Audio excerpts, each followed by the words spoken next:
રાજકોટના બે પૂર્વ ચીફ ફાયર ઓફિસરની મુલાકાત ચર્ચામાં આવી છે। મળતી વિગતો પ્રમાણે થોડા સમય પહેલા એસીબીએ જેને પકડ્યા છે તેવા ઇન્ચાર્જ સીએફઓ અનિલ મારુ જેલમાં બંધ પૂર્વ ચીફ ફાયર ઓફિસર ઇલેશ ખેરને મળ્યા હતા અને મારુ અને ખેરની મુલાકાત બાદ એક જ મહિનામાં 139 ફાઇલ પાસ થઈ ગઈ અને એટલે જ સવાલ ઉઠી રહ્યા છે કે શું લાંચનો ખેલ પાડવા મુલાકાત કરાઈ હતી।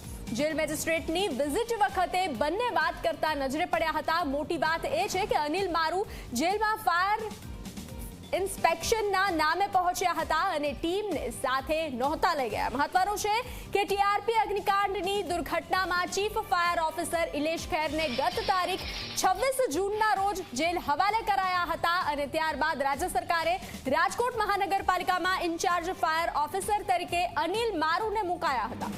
ભૂતકાળમાં જ ભુજમાં વિવાદાસ્પદ કામગીરી બજાવી ચૂકેલા અનિલ મારુને રાજકોટમાં મુકાયા બાદ તેઓ જુલાઈ માસમાં ફાયર ઇન્સ્પેક્શનના બહાને જેલમાં પહોંચી ગયા હતા અને તે પણ ટીમ વિના। જેલમાં ઇન્સ્પેક્શન માટે પહોંચેલા ઇન્ચાર્જ ફાયર ઓફિસર મારુ તમામ નીતિ નિયમો નેવે મૂકી ફાયર ઇન્સ્પેક્શનના બહાને ઇલેશ ખેરની બેરેક સુધી પહોંચી ગયા હતા અને તેમની બેરેક બહાર જ ઇલેશ ખેર સાથે મુલાકાત કરાઈ હતી જે શંકાના દાયરામાં છે। મોટી વાત એ છે કે હાલ અનિલ મારુ પણ લાંચના કેસમાં જેલ હવાલે છે। મારુએ એનઓસી માટે 3 લાખ રૂપિયાની લાંચ માંગી હતી। જેલમાંથી લાંચનો બીજો હપ્તો લેતી વખતે તે ઝડપાયો હતો।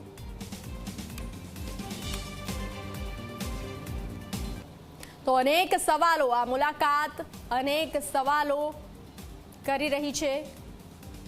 ઝી 24 કલાક સવાલ પૂછે છે મારુ અને ખેરની વચ્ચે મુલાકાતની ગોઠવણ કોણે કરી હતી? શું ઇન્સ્પેક્શનમાં ગયેલી અધિકારી કેદીને મળી શકે ખરા? અનેક સવાલો ઉદ્ભવી રહ્યા છે। ઇન્સ્પેક્શન કરવા ગયેલા મારુ ટીમને કેમ ન લઈ ગયા હતા? અનિલ મારુ અને ઇલેશ ખેર વચ્ચે શું વાત થઈ હતી? અનેક સવાલો। એક મહિનામાં 139 ફાઇલો કેવી રીતે પાસ થઈ હતી? ઝી 24 કલાક સવાલ પૂછે છે। વધુ વિગતો આપી રહ્યા છે સંવાદદાતા ગૌરવ દવે। જી ગૌરવ, આ મુલાકાત જે છે તે અનેક સવાલો ઉદ્ભવી રહી છે। ઝી 24 કલાક સવાલ પૂછે છે, શું છે સમગ્ર મામલો? ચોક્કસ જ બનતી જે રીતના એસીપી દ્વારા ચર્ચામાં આવેલા incharge chief fire officer Anil મારુના કેસની અંદર નવો વળાંક સામે આવ્યું છે। જેલમાં ફાયર ઇન્સ્પેક્ટરના નામે અનિલ મારુ છે તે ગયા હતા અને ત્યાં ઇલેશ ખેર સાથે તેમની મુલાકાત છે તે કરી હતી। ખેરને મળ્યા બાદ એક જ મહિનાની અંદર 139 જેટલી ફાયર એનઓસીની જે ફાઇલો હતી તે પાસ કરવામાં આવી હતી। જેલમાં બંને વચ્ચે શું વાતચીત થઈ છે તે એક સૌથી મોટો સવાલ છે તે ચાલી રહ્યો છે। સાથે જ ઇન્સ્પેક્શનમાં કોઈ પણ અધિકારી ગયા હોય તો તેમની સાથે તેમનો સ્ટાફ હોય, પરંતુ ક્યાંક ઇલેશ ખેરને મળવા માટે થઈને અનિલ મારુ છે તે એકલા ગયા હતા અને ત્યાં જેલના જે સ્ટાફ હતો તેમને પણ તેમના દ્વારા રોકવામાં આવ્યા છે કે ક્યાંક જેલની અંદર પણ તેમની સાટગાંઠ હોવાનું સામે આવી રહ્યું છે।